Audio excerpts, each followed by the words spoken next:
Today we're going to be going over a function that I created which allows us to convert inches into centimeters.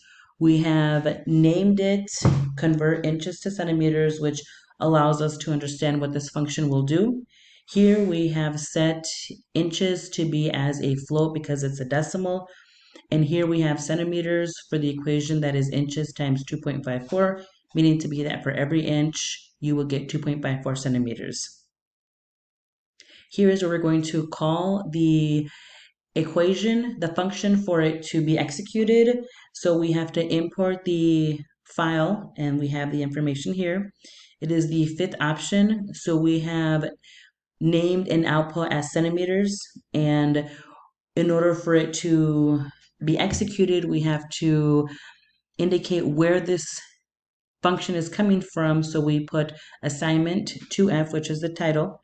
And then we input the function name, which is convert inches to centimeters. Here, the input that we have is 50, meaning to be that this is 50 inches, and the outcome that we will receive is centimeters, which is here.